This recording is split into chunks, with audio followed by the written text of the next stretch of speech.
Hey guys, welcome to my channel. जैसे कि हमने अपनी लास्ट वीडियो में स्टार्ट किया है टॉपिक रियल एनालिसिस का first, that is chapter 1 function, sets and function. हमने इस बुक की डिटेलिंग आपको अपनी लास्ट वीडियो में बताई है, जो कि हमारे डिस्क्रिप्शन बॉक्स में जिसका लिंक मेंशन है, आप वहाँ पर जाकर सर्च कर सकते हैं। सो इसका फर्स्ट चैप्टर है हमारा sets and function.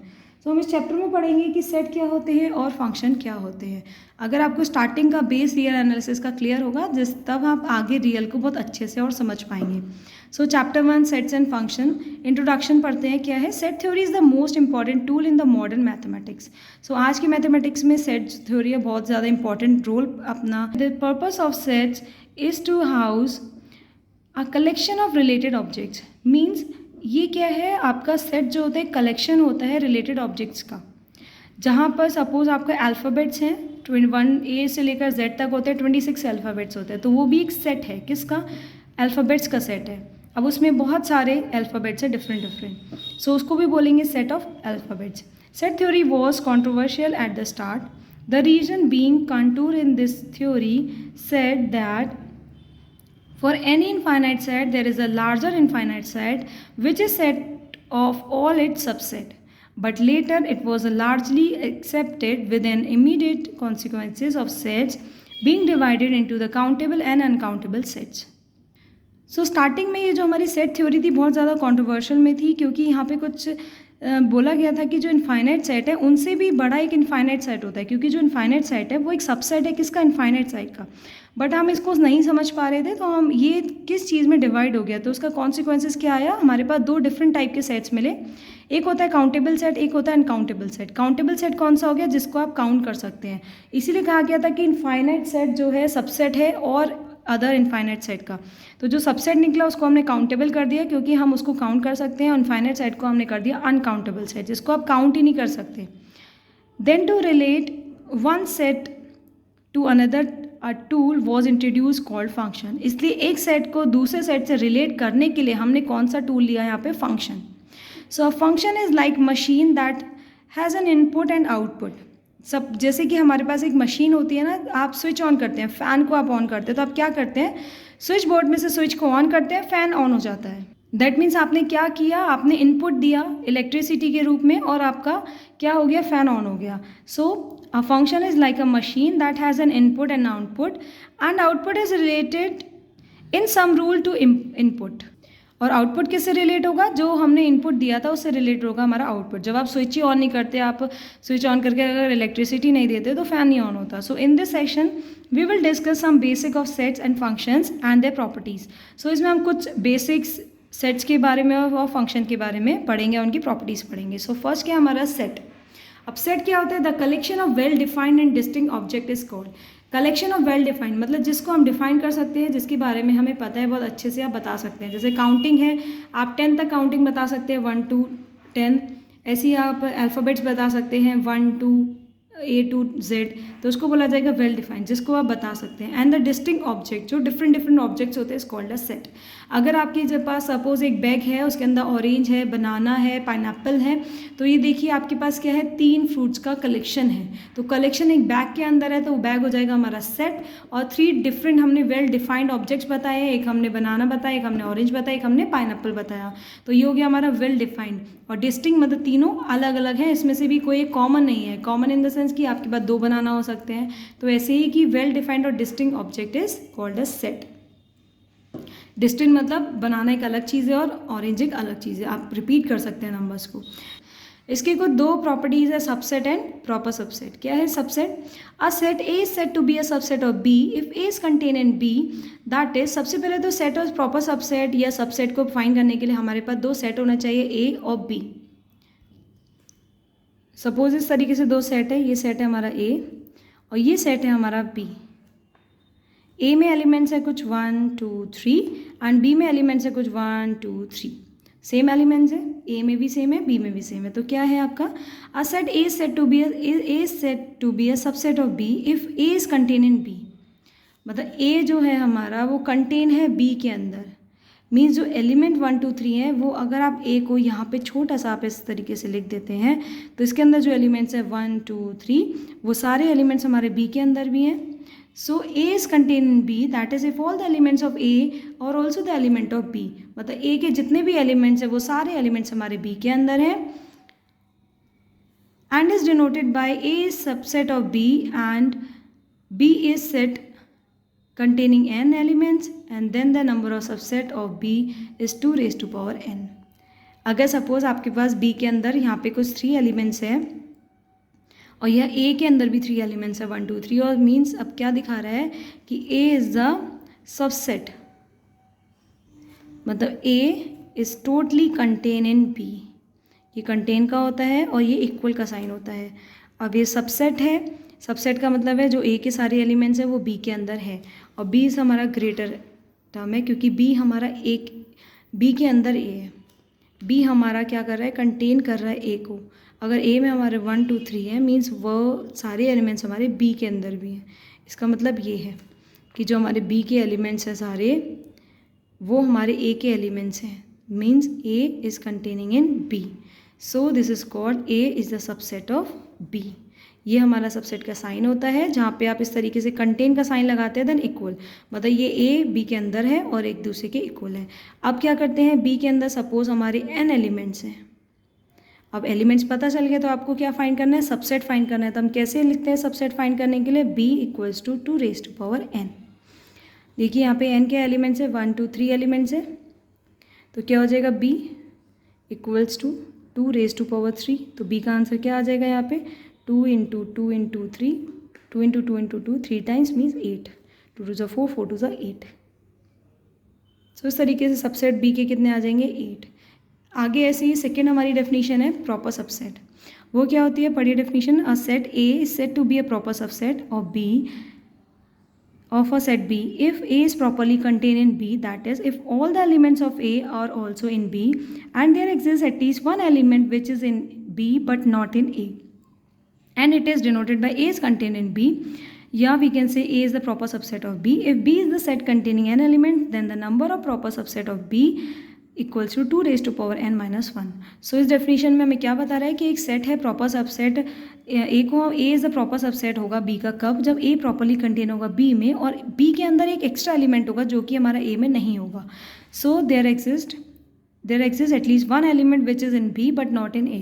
So it is denoted by A is contained in B. If B is the set containing n element, then the number of proper subset will be B equals to 2 raised to power n minus 1. Means कैसे solve करेंगे, यहाँ पे suppose आपके पास एक set है B और B के अंदर एक कंटेन सेट है A के एलिमेंट है 1 2 3 और B में कितने एलिमेंट है 1 2 3 और 4. तो उसके जो 1 2 3 एलिमेंट है वो तो एज इट इज़ इसमें आ गए, तो हम इसमें नहीं लिखेंगे क्योंकि रिपीट हो जाएगा. हमने सिंपली ये लिख दिया है. एक 4 एलिमेंट, एक एक्स्ट्रा एलिमेंट है हमारे पास जो कि केवल B में है बट वो A में नहीं है. ये हमारा जो 4 एलिमेंट है ये हमारा B में है बट A में नहीं है. तो क्या आ जाएगा, A is the proper subset of B. तो A is the proper subset of B. अगर यहाँ पे देखिए अभी मैंने क्या बताया था, ये हमारा कंटेन का सेट होता है. कंटेन के बाद अगर आप इस तरीके से लाइन और ड्रॉ कर देते हैं तो इक्वल्स टू हो जाता है, क्योंकि इक्वल्स टू के साइन में 2 लाइन्स होती है, सिंपल कॉमन लाइन्स होती है. अगर आप एक लाइन यहाँ से सॉल्व कर देंगे, लिख देंगे, दैट मीन्स जो लेफ्ट साइड वाली वैल्यू है, जो राइट साइड वाली वैल्यू है, वो जो लेफ्ट साइड वैल्यू है वो कंटेन कर रही है किसके अंदर, राइट साइड वाली वैल्यू में. और दोनों का जो वैल्यूज़ है वो जो उसके अंदर जो कंटेनिंग एलिमेंट्स है वो क्या है, सिंपल इक्वल एलिमेंट्स हैं. बट अगर आप यहाँ से इक्वल टू का साइन हटा देते हैं तो इक्वल एलिमेंट्स नहीं है, इस वाले में ज़्यादा एलिमेंट है, क्योंकि आपको पता होगा, याद होगा, आपने पढ़ा था ग्रेटर और स्मॉलर देन का साइन पढ़ा था. तो ग्रेटर देन के साइन में क्या होता था, जो राइट साइड वाली वैल्यू होती थी वो ग्रेटर होती थी, क्योंकि यहाँ पे माउथ ओपन है. जहाँ माउथ क्लोज होता था वहाँ पे होती थी लेस वैल्यू. ऐसे यहाँ पे देखिए इस तरीके से U बनाते हैं, यहाँ पे हम V से शेप नहीं बनाते हैं, U बनाते हैं. सबसेट के लिए हम U दिखाते हैं. सो U का क्या मतलब है कि लेफ्ट साइड वाली वैल्यू आपकी कम है और राइट साइड वाली वैल्यू आपकी ग्रेटर है. तो यहाँ पे माउथ ओपन है. सो इस तरीके से आगे आपके पास A is the proper subset of B in which B has some extra elements other than A. Just like this diagram, B has 1 2 3 and 4 elements and A has only 1 2 and 3 elements. So we can say this A is contained in B, or we can also this A is the proper subset of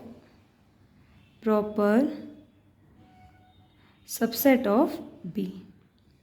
और अब यहाँ पे क्या आ गया, B में suppose जब n elements हैं तो आप बी के लिए सबसेट के फॉर्मूला क्या निकालेंगे कि बी में कितने सबसेट होंगे। तो बी के सबसेट के लिए फॉर्मूला होगा b is equals to 2n-1। वो 1 एलिमेंट क्यों, क्योंकि एक एक्स्ट्रा एलिमेंट जो हमारा बी में था वो हमारा ए में नहीं था। That's why b equals to 2n-1। So इस तरीके से इसकी डेफिनेशंस है। ये हमने डेफिनेशन को एक्सप्लेन किया है, इसकी एक्सप्लेनेशन तो ये है, बट इसकी प्रॉपर डेफिनेशन ये है। आप इसका लैंग्वेज अच्छे से नोट कर सकते हैं अपनी कॉपी पर, आप स्क्रीनशॉट ले सकते हैं इस पेज का। देन आप इसकी डेफिनेशंस को नोट करिए और फिर सिंपल वर्ड्स में जो हमने प्रॉपर आपको एक्सप्लेन किया है उससे आप समझिए। फिर आता है आपका cardinality of a set. Cardinality क्या होता है, number of element in a set is called a cardinality of a set. जैसे आपके पास टोटल अल्फ़ाबेट्स कितने हैं, 26। अब मैं बोलूँ कार्डिनलिटी ऑफ अल्फ़ाबेट बताइए, तो आप क्या बोलेंगे 26, क्योंकि 26 उसमें लेटर्स होते हैं। ऐसी किसी सेट की कार्डिनलिटी कैसे फाइंड होगी, जब आप उस सेट में नंबर ऑफ एलिमेंट्स को काउंट करेंगे। So the number of element in a set is called a cardinality of set. इसको कैसे लिखा जाता है, मॉड ए और एन ए। एन मीन्स होता है कार्डिनलिटी का जो हमारा एन सिंबल है, n A number of elements in A. आप सिंपली कैसे लिख सकते हैं इसको, कार्डिनलिटी ऑफ सेट को मॉड ए और एन ऑफ ए। एन क्या है हमारा, number of element in A. A मतलब ए एक आपका सेट है, तो कार्डिनलिटी ऑफ ए इसको पढ़ा जाएगा और इसको भी कार्डिनलिटी ऑफ ए पढ़ा जाएगा। मीन्स अगर आप कोई भी ए का कार्डिनलिटी पूछा है तो ए को बीच में लिखिए और दोनों तरफ इस तरीके से स्ट्रेट लाइन ड्रॉ कर दीजिए। स्ट्रेट लाइन होती है हमारी मॉड, ये होता है हमारा मॉड का सिंबल, MOD मॉड।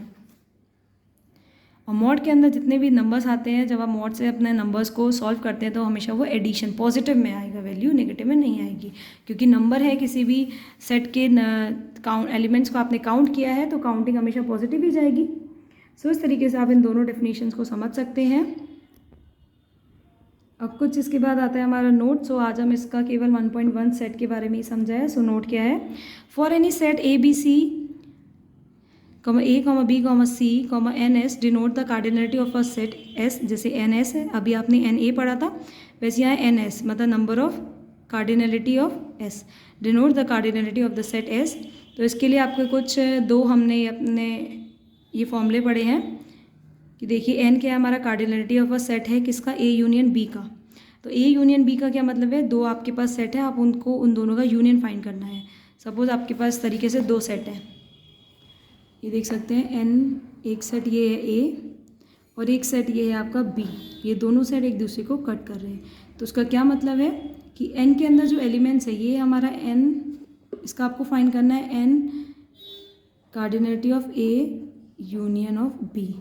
इसका मतलब क्या है, ये हमारी जो A की कार्डिनलिटी है वो लिखिए सब फर्स्ट ऑफ ऑल NA, फिर आप B की कार्डिनलिटी लिखिए NB और दोनों को ऐड करिए। और जो इंटरसेक्शन है हमारा इन दोनों का वो है N इंटरसेक्शन B, उसको आप क्या करिए इस यहाँ से minus of NA intersection B। ये इंटरसेक्शन वैल्यू कौन सी है, जो इन दोनों का कॉमन पार्ट है, क्योंकि कॉमन पार्ट देखिए दो बार रिपीट हो जाएगा। एक बार इस तरीके से आपने इस नंबर को काउंट किया B को, फिर आपने एक बार फिर से इसी में A को काउंट कर लिया, तो ये दो बार इसकी वैल्यू काउंट हो जाएगी, तो वन टाइम की वैल्यू हम इसमें से माइनस कर देंगे। तब आप क्या फाइंड कर सकते हैं, A यूनियन B, मतलब जो A के एलिमेंट और B के एलिमेंट है इन दोनों का टोटल आपको यहाँ पे फाइंड करना है। तो आप क्या करेंगे, A के एलिमेंट को अलग लिखेंगे, B के एलिमेंट को अलग लिखेंगे, दोनों को ऐड करेंगे और जो इसका जो कॉमन हमारा पार्ट यहाँ पे लिखा गया है उसमें से वन टाइम का कॉमन पार्ट अलग रख देंगे, क्योंकि पूरा टोटल A लिखा, टोटल B लिखा और जो कॉमन पार्ट था दो बार आता तो उसमें से वन टाइम माइनस करा। इससे आपने क्या फाइंड कर लिया, NA union B equals to NA plus NB minus of NA intersection B। ऐसे एक और फॉर्मूला है आपका NA union B union C। इसको आप किस तरीके से लिख सकते हैं, यहाँ पे देखिए तीन आपके पास हैं। जब तीन आपके पास सेट्स हैं तो आप इन तीनों सेट्स को इस तरीके से नोट करते हैं, NA B एंड C। ये हो गया हमारा सेट A, ये सेट B और ये हो गया सेट C। तो इसका फॉर्मूला क्या है, N cardinality of set A, NA union B union C। अब आपको इन तीनों का जो यूनियन है उनकी कार्डिनलिटी को फाइंड करना है कि तीनों में टोटल कितने नंबर्स हैं। क्या करेंगे, सबसे पहले NA लिखेंगे, फिर NB लिखेंगे, फिर NC लिखेंगे। चलिए इन तीनों को हम ऐड करेंगे। NA means cardinality of set A, cardinality of set B plus cardinality of set C। अब क्या करना है आपको, सिंपली जो ए और ए यूनियन और बी यूनियन, जैसे हमने यहाँ पे दो जब नंबर सेट का हमने ए यूनियन बी फाइंड किया था तो रिपीट हुआ था हमारा 2 टाइम्स, उसमें से 1 टाइम माइनस कर दिया था इंटरसेक्शन। ऐसे हम यहाँ पे 1 टाइम इंटरसेक्शन माइनस करेंगे n intersection B, so minus n intersection A intersection B, इसके आगे मैंने यहाँ पे मेंशन कर रही हूँ मैं minus n B intersection C, इस वाले पार्ट को आप 1 टाइम माइनस करेंगे n B intersection C minus n C intersection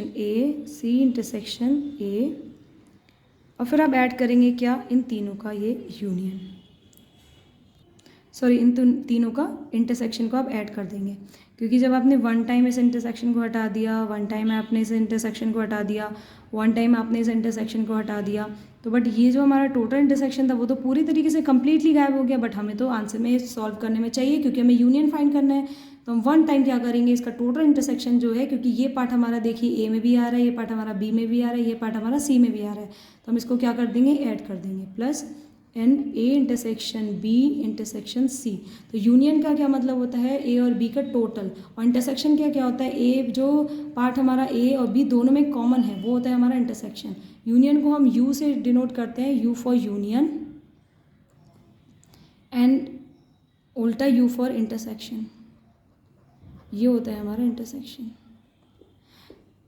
सो इस तरीके से हमारा फॉर्मूला होता है जो कि हमारा आगे क्वेश्चंस को सॉल्व करने में यूज़ होगा। ये हमारे 2 फॉर्मूले हैं सेट और सब सेट के, आप इसको याद रखिएगा। सो इस तरीके से हमने इन वीडियोस में, अपनी इस वीडियो में सेट को डिफ़ाइन किया है, सबसेट और प्रॉपर सबसेट को, और फिर 2 फॉर्मूले डिफ़ाइन किए हमने, n A union B equals to n A plus n B minus n A intersection B, और n A union B union C n A plus n B plus n C minus n A intersection B minus of n B ये intersection C and minus of n C intersection B plus n A intersection plus intersection B intersection C. So इस तरीके से आपने देखा कि आज हमने first topic अपना कंप्लीट किया सेट। हम अपनी नेक्स्ट वीडियो में कंप्लीट करेंगे इसका Cartesian property of set 1.2 part. So आज के लिए शुक्रिया।